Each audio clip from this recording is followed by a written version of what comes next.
Iran and the United States are rapidly sliding towards a military confrontation as U.S. President Donald Trump assembles his armada near Iran. Iran is making appointments to its war room. Here's a report.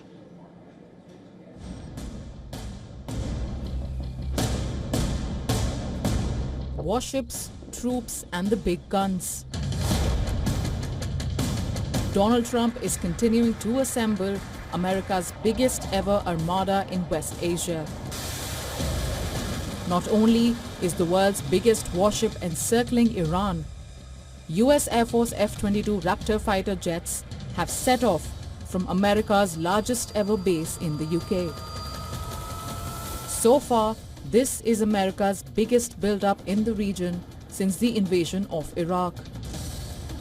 Trump's trusted top diplomat Marco Rubio also held a briefing on Iran with the Gang of Eight, including intelligence members of Senate and the House of Representatives.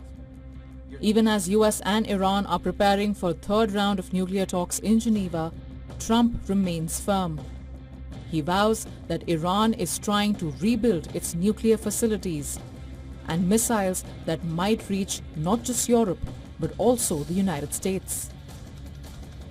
They've already developed missiles that can threaten Europe and our bases overseas, and they're working to build missiles that will soon reach the United States of America.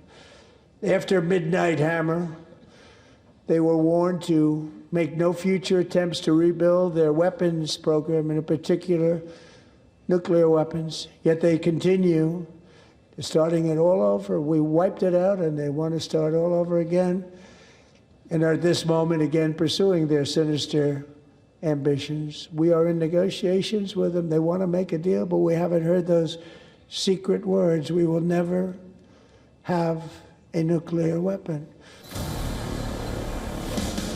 Tehran has called out Trump's claim as a big lie. Iran is also preparing its war room. Its most elite forces, the Iranian Revolutionary Guards, are holding elaborate drills. Iran is showing off its combat drones and firepower.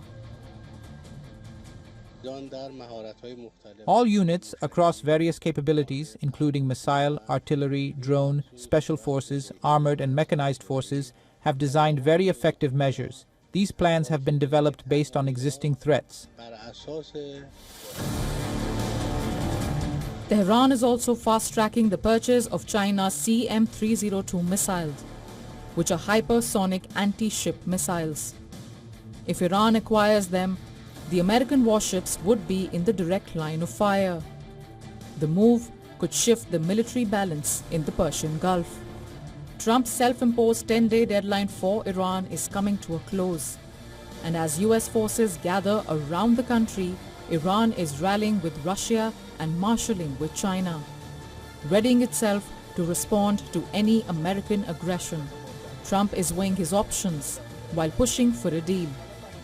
Iran has made it clear that even a limited strike would force it to launch an all-out attack against every American asset in the region. Bureau Report, WION World is One. We earlier spoke to Colonel David B. Desroches, a professor at Thayer Marshall Institute from Washington, D.C., and this is what he told us.